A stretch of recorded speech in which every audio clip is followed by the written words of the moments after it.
దేవుని పరిశుద్ధ నామానికి మహిమ కలుగునుగాక.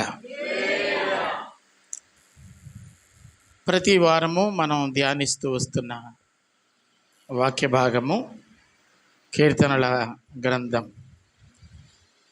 27వ కీర్తన.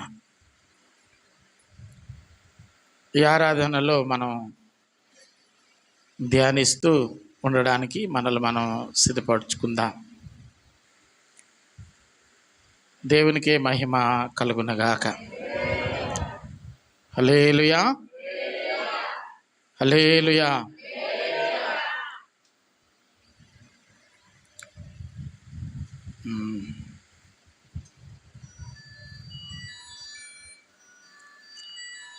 వస్తుందా? ఓకే. దావీదు రాసినటువంటి కీర్తనలలో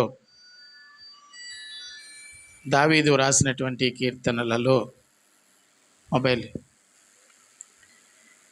అనేక కీర్తనలు తన అనుభవంలో నుంచి వ్రాయబడిన అనుభవాలే. ఇక్కడ 3 విషయాలు దావీదు ఈ కీర్తనలో ప్రస్తావిస్తూ ఉన్నాడు. అవేంటో మనం చదివినప్పుడు, ధ్యానించినప్పుడు మనకి అర్థమవుతూ ఉంటుంది. ఈ మొదటి చరణంలో ఈ విధంగా అంటాడు కదా, నీవు నాకు వెలుగుగాను రక్షకుడుగాను ఉన్నావు. ఆ చివరి లైన్లో అంటాడు, నాకు ప్రాణదుర్గముగా ఉన్నావు. ఏమంటాడండి? నాకు వెలుగును రక్షణయునై ఉన్నావు. యెహోవా నా ప్రాణదుర్గము. కాబట్టి నేను ఎవరికి భయపడతానండి? ఎవరు నన్ను ఏం చేయగలరు? నా కాపరి, నన్ను కాపాడేవాడు, నన్ను రక్షించేవాడు దేవుడై ఉన్నప్పుడు నేను ఎవరికైనా ఎందుకు భయపడాలి? ఇది దావీదు యొక్క ఆలోచన. అంటే దావీదు యొక్క ఆలోచనలో భయపడడం అనేది అవసరం ఉంది. ఇక్కడ ఎవరో దావీదును భయపెట్టే పరిస్థితులు ఉన్నాయి. ఈ భూమి మీద ఒకరినొకరు భయపడడం అనేది అలవాటు అయిపోయింది. ఏయ్ సమయలు, నీ సంగతి చూసుకో, జాగ్రత్త. అలాగే ఇంకొకరిని చివరికి పిల్లలు కూడా తల్లులు భయపెడతాడు. నాన్నరాని నీ సంగతి చెప్తాను. ఇలా ఒకరిని ఒకరు భయపెట్టేటువంటి పరిస్థితులు. ఒక విధంగా చెప్పాలంటే ప్రజలందరూ భయం గుప్పెట్లో బ్రతుకుతున్నారు. ఏదో ఒక భయం మనల్ని వెంటాడుతూ ఉంది.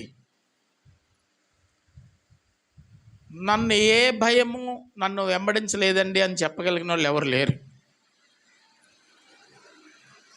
ఎన్నికల్లో గెలుస్తామో లేదో అని భయం, మేము డబ్బులు ఇచ్చినోడు ఓటేస్తాడో లేదని వాళ్ళకి భయం, అయ్యో నేను డబ్బులు తీసుకున్నవాడు ఓడిపోయాడు వాడు ఏమన్నా అంటాడేమో అని భయం, పరీక్షలు రాసాము పాస్ అవుతామో లేదో అని భయం, పాస్ అయితే ఉద్యోగం వస్తుందో రాదో అని భయం,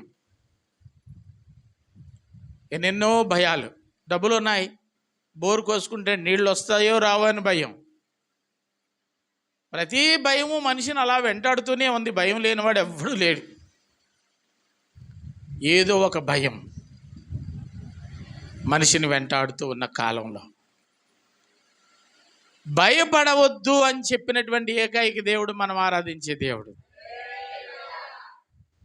బైబిల్లోనంట భయపడకము అనే మాట 365 సార్లు ఉందని భక్తులు చెప్తూ ఉంటారు. అంటే సంవత్సరంలో 365 రోజులు ఉన్నాయంటే ఈ వాగ్దానము ప్రతిరోజు ఆయన్ని ప్రేమించి ఆయన్ని ఇష్టపడే వారి కొరకు దేవుడు రాయించాడని పండితుల యొక్క భావన. కాబట్టి ఇప్పుడు మనము భయపడాలా, భయపడక్కర్లేదా? ఎవరు భయపడాలి, ఎవరు భయపడనక్కర్లేదు అంటే, దేవుడు ఎవరికి రక్షకుడిగా ఉంటాడో, ఎవరికి తాను వెలుగై ఉంటాడో, ఎవరికి ప్రాణదుర్గముగా ఉంటాడో వారు భయపడనవసరం లేదు. నేను ఎవరికి భయపడతానండి అంటాడు. నీకున్న ధైర్యం ఏమిటిరా అంటే, వాడుకున్న ధైర్యం వాడి దేవుడే. మీరు చెప్పగలరా మాట? నీకున్న ధైర్యం ఏమిటంటే, నాకున్న ధైర్యం నా దేవుడే అని చెప్పగలరా? ఆయన మాట్లాడే దేవుడు, ఆదరించే దేవుడు, సహాయం చేసే దేవుడు, కన్నీరు తుడిచే దేవుడు, ఓదార్చే దేవుడు. కాబట్టి ఆయన నా పక్షంగా ఉండగా నేను ఎందుకు భయపడాలి? నిబ్బరమైన బుద్ధి దేవుడు దావీదుకి ఇచ్చాడు. ఏమో అవునో కాదో, అవుతుందో లేదో, ద్వంద్వ వైఖరి దావీదు జీవితంలో లేదు.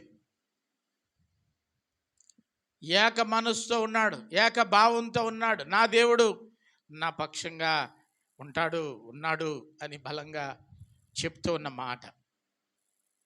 ఈ మాట చెప్తూ ఆ 2-3 వచనాల్లో తన చుట్టూ ఉన్న శత్రువులను గురించి దావీదు ప్రస్తావిస్తూ ఉన్నాడు. నా శరీర మాంసం తినుటకై దుష్టులు నా మీదకి వచ్చినప్పుడు, నన్ను బాధించే శత్రువులు నా మీదకి వచ్చినప్పుడు, నాతో యుద్ధము చేయుటకు దండు దిగి వచ్చినప్పుడు, 12 వచనం, అబద్ధ సాక్షులు క్రూరత్వము వెలగక్కు వారును. 4 సందర్భాలు శత్రువు 4 దిక్కుల నుండి 4 విధాల దాడి భక్తుడి జీవితంలో చేయడానికి సిద్ధపడినప్పుడు నేను ఎందుకు భయపడాలి? నా దేవుడు నాతో ఉన్నాడు. నేను ఎందుకు భయపడాలి? నా దేవుడు నాలో ఉన్నాడు.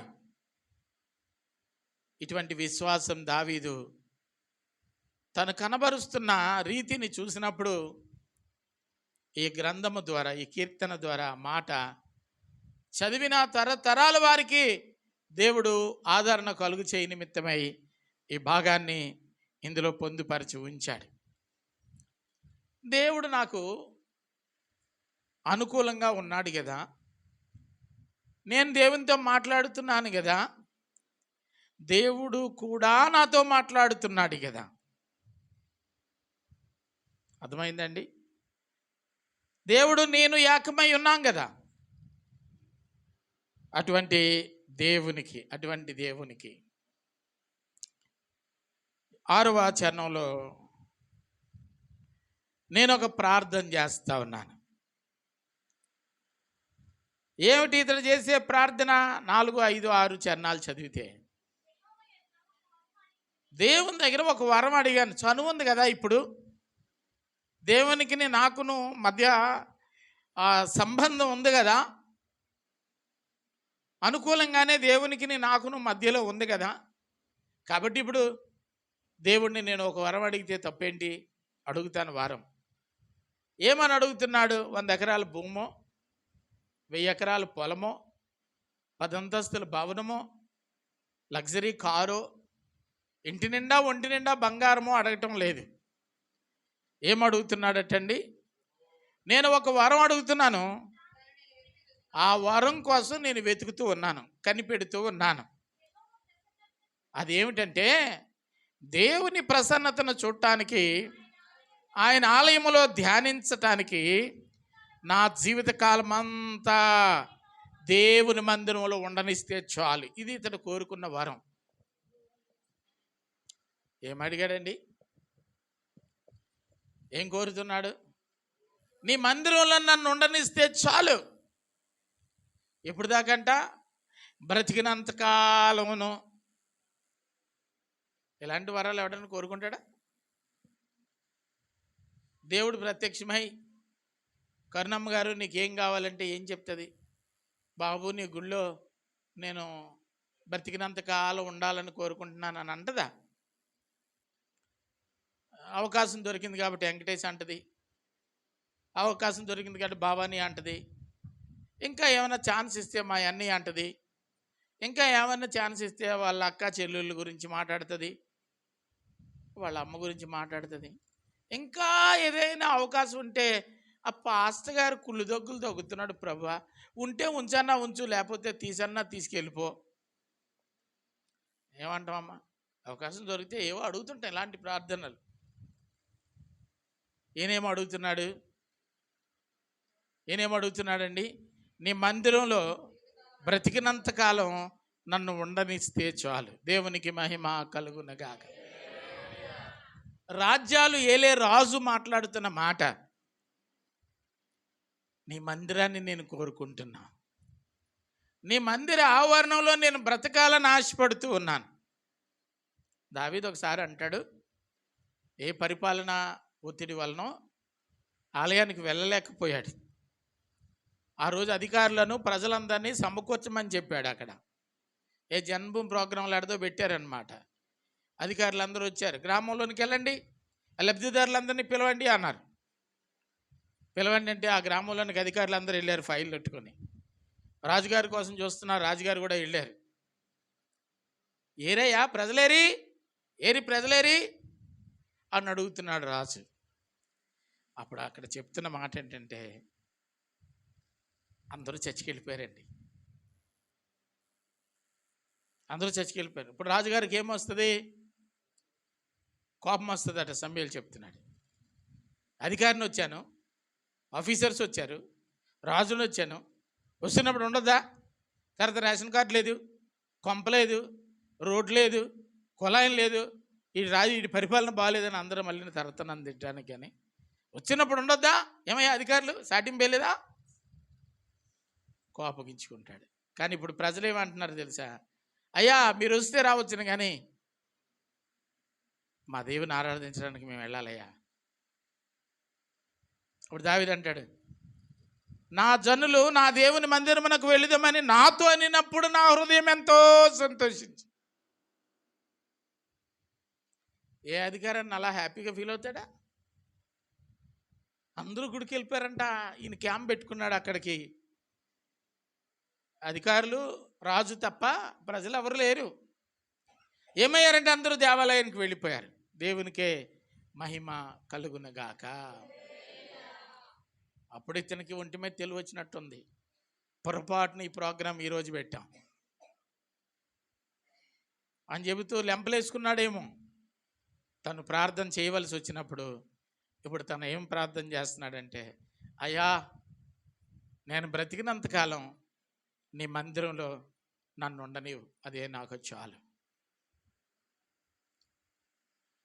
కృత నిబంధనలో హన్నా కూడా దేవుని సన్నిధిలో ఇలాగనే ప్రార్థన చేసుకుంది. ఆమెకు వివాహమైంది, చనిపోయాడు భర్త. యవన కాలంలోనే భర్తను కోల్పోయిన ఆమె ఈ లోక సంబంధమైనటువంటి పరిస్థితులకు ఆకర్షితురాలు కాకుండా దేవుని సన్నిధిలో ఉండడానికి ప్రతిష్ఠించుకుంది. 80 సంవత్సరాల దేవాలయంలో ఉందంట. ఇక్కడ 80 సంవత్సరాల, 70 సంవత్సరాల, 90 సంవత్సరాల కాదు, కానీ ఈ లోకాన్ని ఉద్ధరించడానికి రక్షకుడైన మెస్సయ వచ్చే వరకు ఆమె బ్రతికి ఉంది. దేవునికి మహిమ కలుగునుగాక. దేవాలయపు నివాస అనుభవం.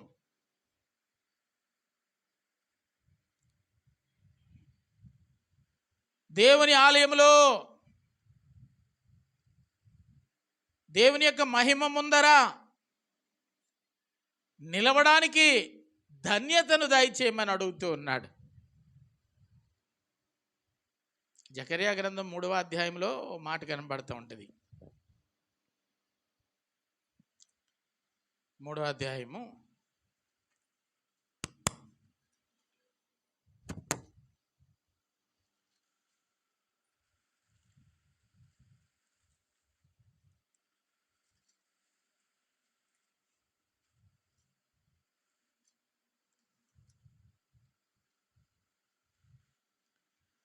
3వ అధ్యాయము 7వ వచనంలో దేవుడు ఇలా సెలవిస్తూ ఉన్నాడు, నా మార్గములో నడుచుచు నేను నీకు అప్పగించిన దానిని భద్రముగా గైకొనిన ఎడలా నీవు నా మందిరం మీద అధికారివై ఉంటావు, నా ఆవరణంలో నీవు కాపాడు వాడు వగుదువు. ఇక్కడ నిలవబడుటకు వారికి కలిగినట్లుగా నీకు కూడా నా సన్నిధిలో నిలిచే అదృష్టాన్ని ప్రసాదిస్తాను. వారు ఎలాగ నా సన్నిధిలో నిలవబడ్డారో వారికి కలిగినట్లుగా నీకు కూడా ఆ ధన్యతను నేను ప్రసాదిస్తాను. ఏ ధన్యత అటండి? ఆయన సన్నిధిలో నిలిచే భాగ్యము. దాన్నే ఇక్కడ 27వ కీర్తనలో అడుగుతున్నాడు. ఏమని అడుగుతున్నాడు అంటే, నీ సన్నిధిలో నిలుచు భాగ్యము, నీ మందిరములో నిలుచు భాగ్యము, నిత్యము నీ ప్రసన్నతను చూస్తూ ఉండిపోయేటువంటి భాగ్యము నాకు దయచేయి. దేవునికి మహిమ కలుగునగాక.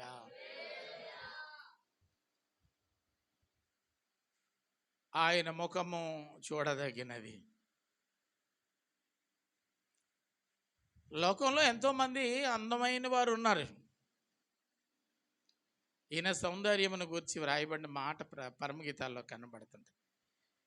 ధవలవర్ణుడు, రత్నవర్ణుడు, 10,000 మందిలో అతనికి సాటి అయిన వాడెవడు లేడు. దేవునికి మహిమ కలుగునగాక. ఇంత అందం ఎక్కడుంది? వరుసగా 10,000 మందిని పోగొట్టినా వాళ్ళెవ్వరూ ఇంతటి సౌందర్యవంతులు కాదు. ఆశ నీ ముఖ దర్శనము చూడాలని, నీ ప్రత్యక్షతను చూడాలని, నీతో ఉండాలని, నీ పాదాల దగ్గరే బ్రతికినంతకాలం బ్రతికి చచ్చిపోవాలని నాకు ఆశ ఉంది. దేవునికి మహిమ కలుగునగాక. నువ్వు పొమ్మన్నా రమ్మన్నా నేను ఇక్కడే ఉంటానయ్యా, నీ పాదాల దగ్గరే ఉంటాను, నాకు అవకాశం ఇవ్వండి. ఆయన అడిగిన వరాలలో మరొక్కటి చదువుదాం. 5వ చరణం.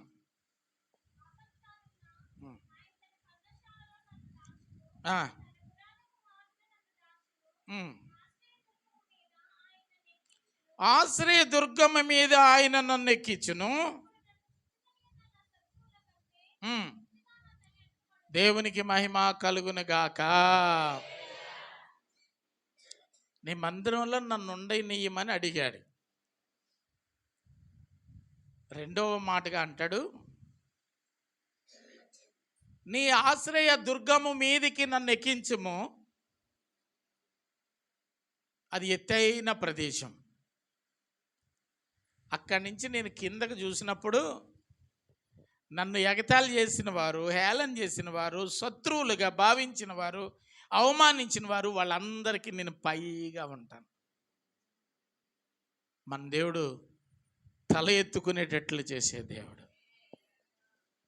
నిన్ను అనేకులకు అప్పిచ్చేటట్లు చేస్తాడు, కానీ అప్పులపాలు అయిపోయేటట్లు చేసేవాడు కాదు. ఎత్తైన కోటలో కూర్చుండబెట్టగలిగిన వాడు ఆయన. యెరూషలేము పట్టణాన్ని యెబూసీయులు స్వాధీనపరుచుకున్న కాలంలో దావీదు గుడారాల్లో ఉంటూ గొర్రెల కాపరిగా ఆ లోయల్లో కొండల్లో గొర్రెలు తోలుకొని వెళుతూ ఉన్నప్పుడు ఆ లోయల్లో నుంచి చూస్తూ ఉంటే ఎత్తైన పర్వతం మీద యెరూషలేము పట్టణం కనబడుతుందంట. మన దేవుని పట్టణం అది.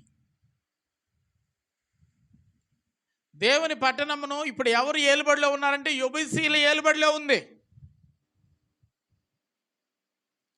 ఇతడు ఆశ, హృదయంలో ఆశ, ఎప్పటికైనా పట్టణాన్ని ఆక్రమించుకున్నటువంటి యెబూసీయులను తరిమి అక్కడ సింహాసనము స్థాపించాలన్నది అతని యొక్క ఆశ.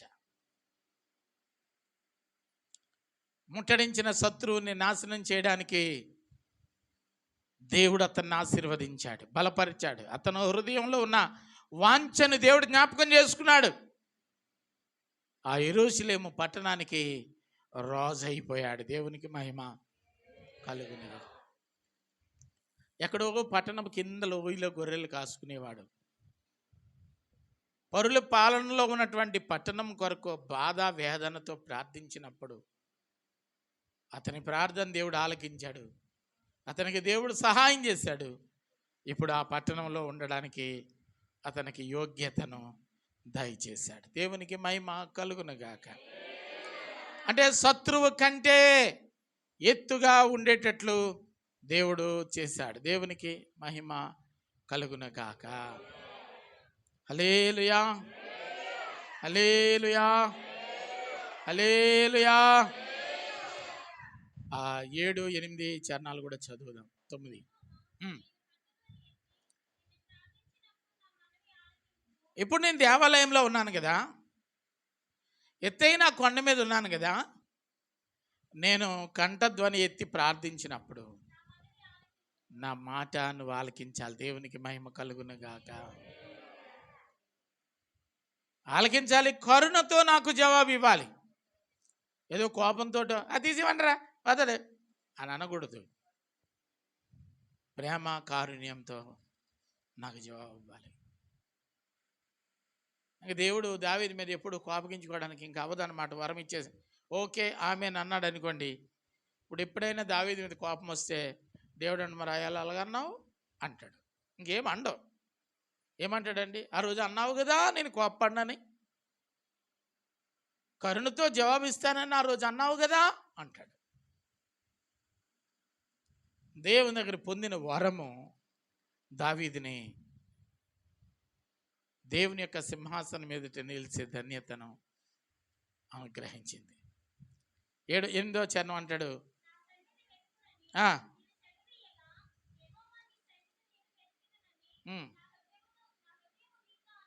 దేవునికి మహిమ కలుగునుగాక. నా సన్నిధిని వెదుకుడని నీవు సెలవిచ్చినప్పుడు నేను ఓకే ప్రభువా అని అనలేదు.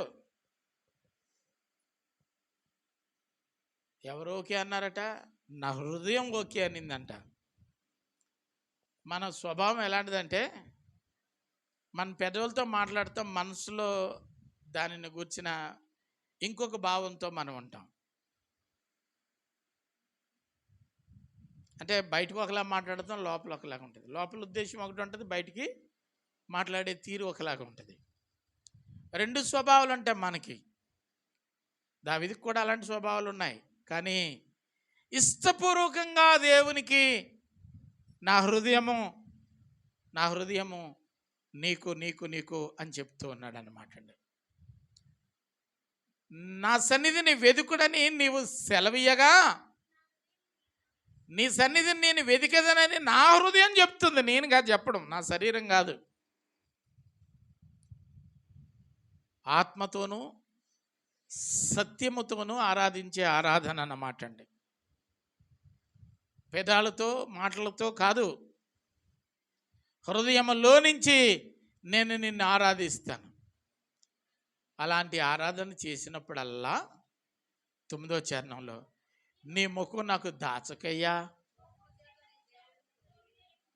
ఏమంటున్నాడండి? నీ ముఖము నాకు దాచకము, కోపముతో నన్ను బయటికి తోసేయొద్దు. దేవునికి మహిమ కలుగునుగాక.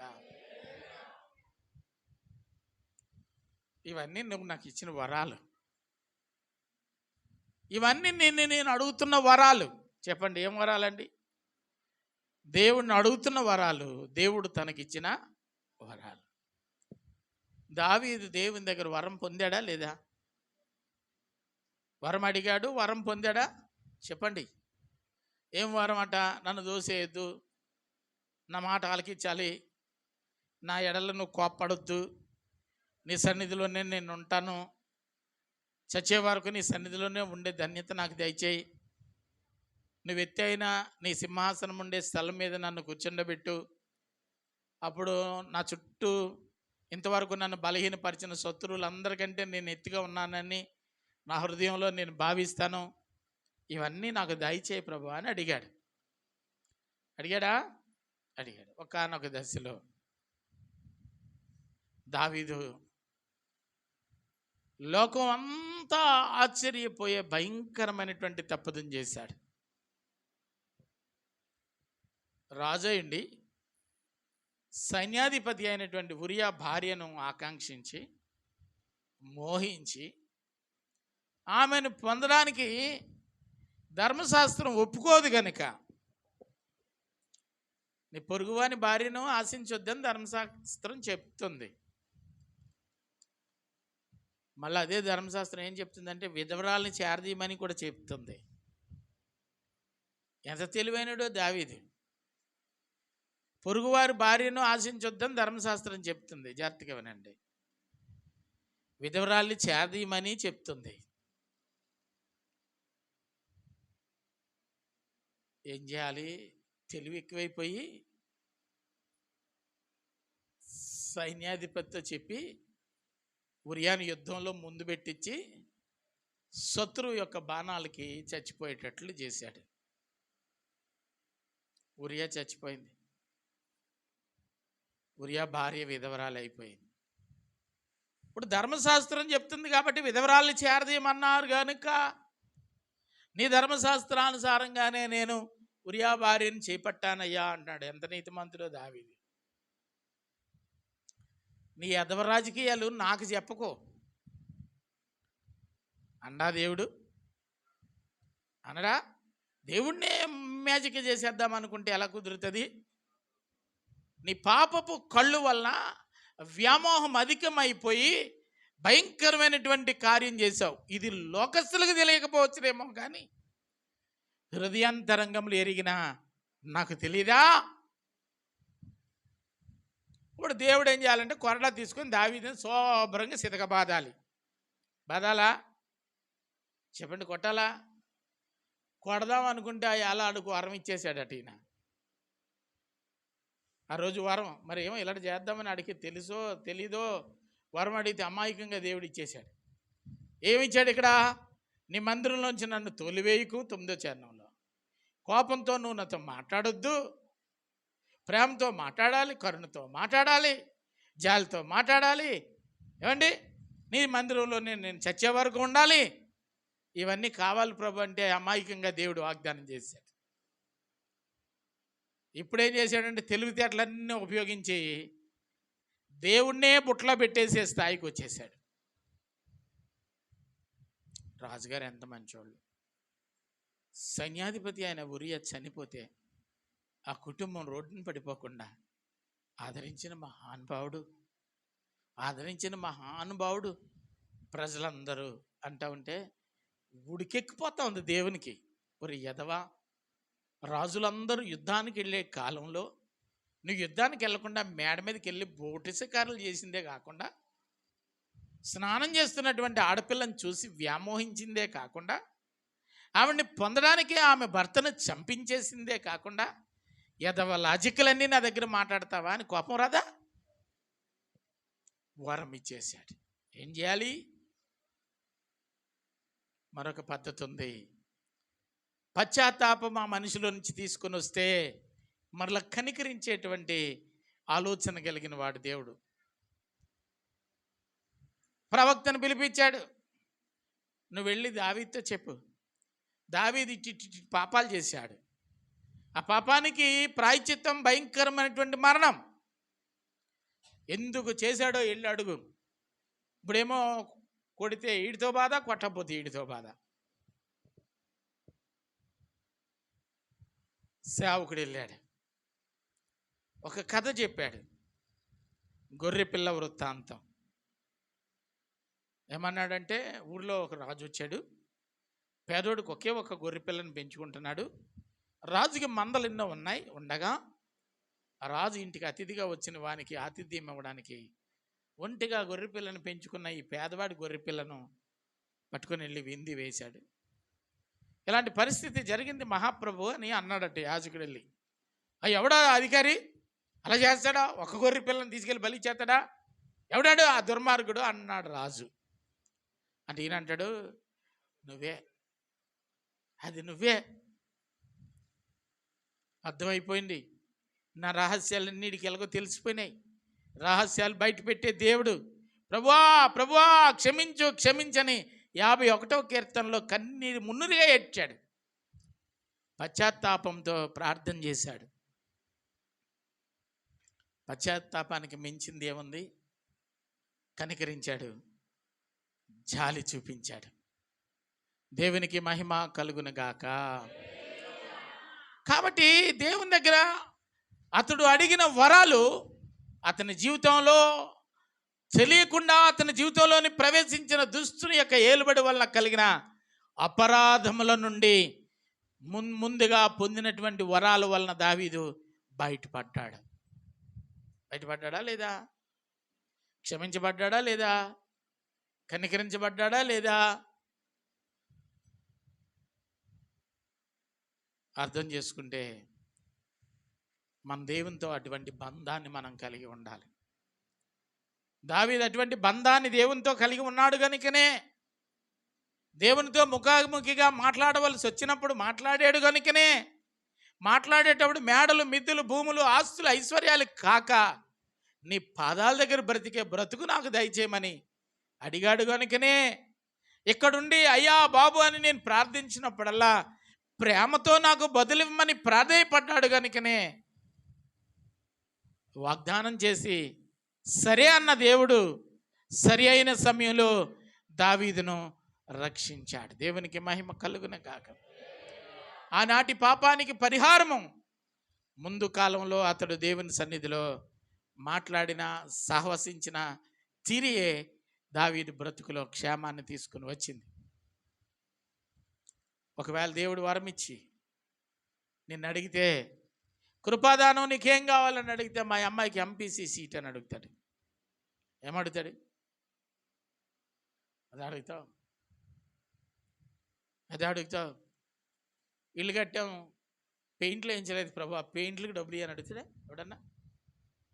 దేవుడు వరం ఇవ్వడానికి నా కుమారుడా నీకేం కావాలని అడిగితే రాజేష్ నువ్వేం చెప్తావు? ఏం చెప్తావు? ఈ భూమి మీద మిమ్మల్ని అందరినీ ఒకవేళ దేవుడు అడిగితే మీరేం అడుగుతారు? వడ్డీ కట్టలేకపోతున్నాను ప్రభా, అప్పులో చుట్టూ ఉంటున్నారు ప్రభా, అవమానాలు నాకు వచ్చేస్తున్నాయి ప్రభా అడుగుతారా? ఇవన్నీ చిలికి గాలివాన్ లాంటివి. ఏం అడగాలో దావీదు మనకు చూపించాడు. నీ సన్నిధిలో నిలిచే భాగ్యము, నీ సన్నిధిలో బ్రతిమలాడుకునే భాగ్యము, నిత్యము నీ ముఖ దర్శనము చూసే భాగ్యము నాకు దయచేయమని నన్ను అడిగాడు. ఇప్పుడు ఈ అవకాశం నీకు వచ్చింది. ఏం అడుగుతావో మోకరించి అడగండి. ప్రభువు నీకు వరం ఇచ్చే సమయం ఇది.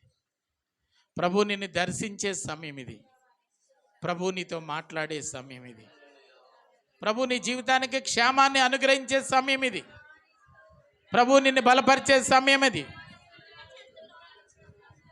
ఎండనుంటుంది ఈ చివరిని.